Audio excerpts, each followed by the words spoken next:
तो पंकज जी सर। अब तुम बाबू ठीक हो गए हो, तुम्हारा जो गर्दन का C1C2 हड्डी टूट गया था जी। वो जोड़ दिया गया है प्लेट की तरह से, और बहुत ही नए तरीके से किया गया है। दुनिया में पहली बार इस तरीके से सर्जरी की गई है तुम्हारी।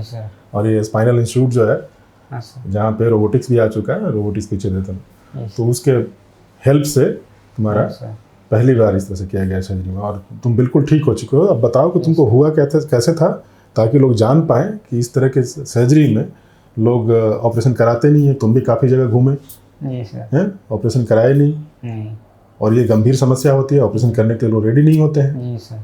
कई सारे अस्पताल सीधा मना कर देते हैं। तो बताओ कब हुआ था, कैसे हुआ था? सर ये 2018 में हुआ था। 2018 में? मजाक में एक लड़का मेरे को ऐसे घुमा दिया था।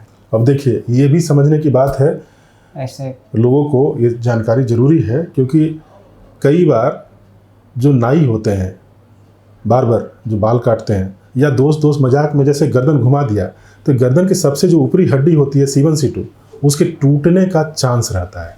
और टूट गया, जैसे इसके केस में टूट कर क्या होता है ना, वहीं से स्पाइनल कॉर्ड स्टार्ट होता है।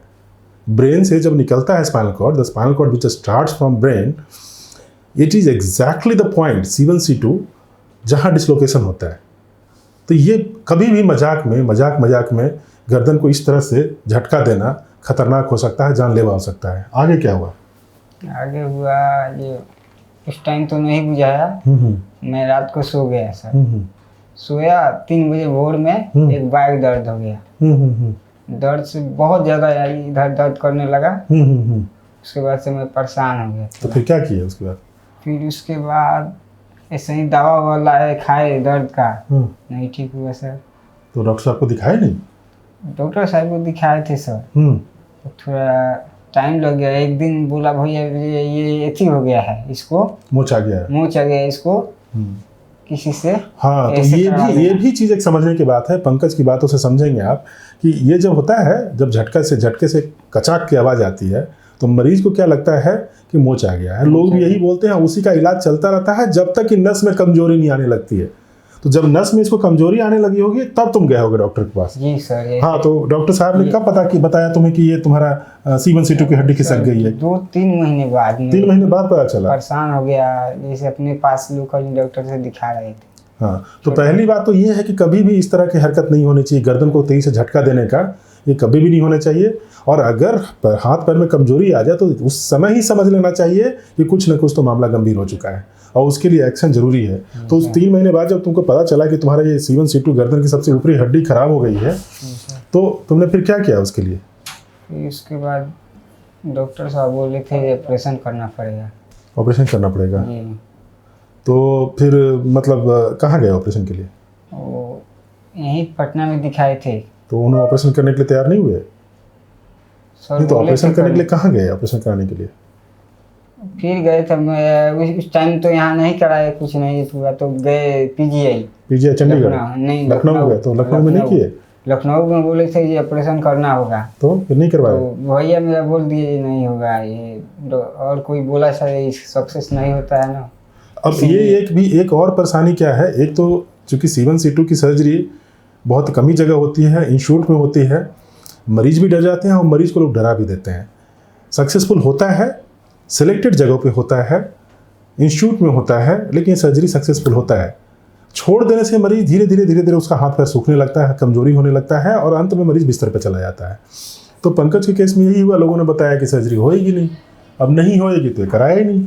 उसके बाद और कहाँ गए लखनऊ के बाद?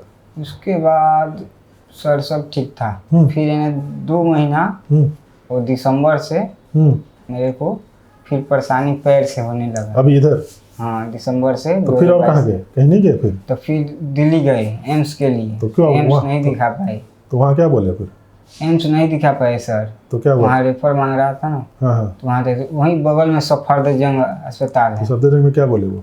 उसमें भी सर बोले जो ऑपरेशन करना पड़ेगा। तो ऐसा। तो फिर तुम यहाँ कैसे, सेंट्रल इंस्टीट्यूट में कैसे आ गए? वहाँ से चला है सर दिल्ली दिखाने के लिए, फिर एम्स के लिए। तो वो रेफर के लिए हम लोग पता कर रहे थे रेफर होगा या नहीं होगा। तो ऐसे ही सर से भेंट किए।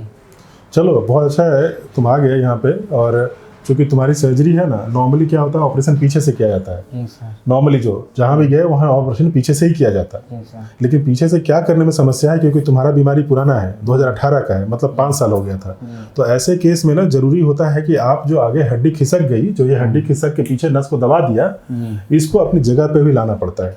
तो इसको अपनी जगह पे लाने के लिए पहले आगे से करना पड़ता है सर्जरी, फिर पीछे से करना पड़ता है। जी सर। पर अब जो नई तकनीकी जो इस इंस्टीट्यूट में डेवलप हुआ है, जी सर। आपके बिहार में ही तुम्हारी सर्जरी हुई है, जी सर। ये टोटली नई विधि से की गई है। विश्व में पहली बार, जी sir. for the first time in world, this particular surgery, C1C2 anterior through high retropharyngeal approach, C1C2 reduction, odontoidectomy, and C1C2 facet plating. This is what has been done for this patient, and this has been done for the first time with this modified approach. So the patient is before you. This is now 10th day of his surgery.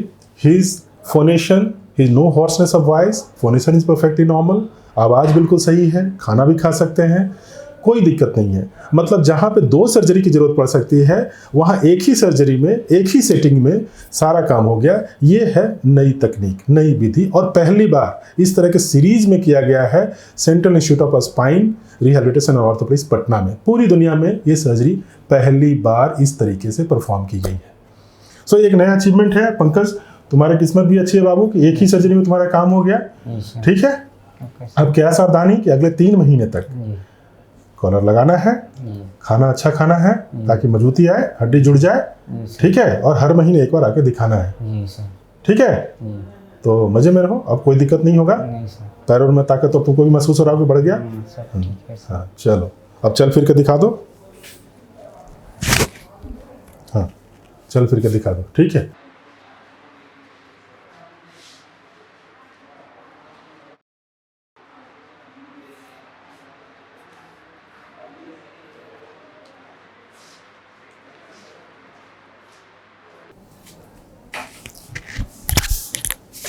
So at the end of this video, the message is very clear. ये जो गर्दन में जो झटके लगवाते हैं नाई से या दोस्तों के बीच हंसी हंसी में, कभी ना करें, जानलेवा साबित हो सकता है। और जानकारी के अभाव में सर्जरी को डिले न करें। पैर हाथ सूख जाते हैं, लोग विकलांग हो जाते हैं, क्वाड्रिप्लेजिक होते हैं, बिस्तर पर चले जाते हैं। तो आम जनता और ऐसे मरीज सबके लिए ये एक एग्जाम्पल है। मरीज जिस तरह की बातें बता रहा है, ध्यान दें, कभी भी इस तरह के परेशानी में पड़ सकते हैं। अगर आपने ध्यान नहीं दिया, झटके नहीं होने चाहिए गर्दन पे।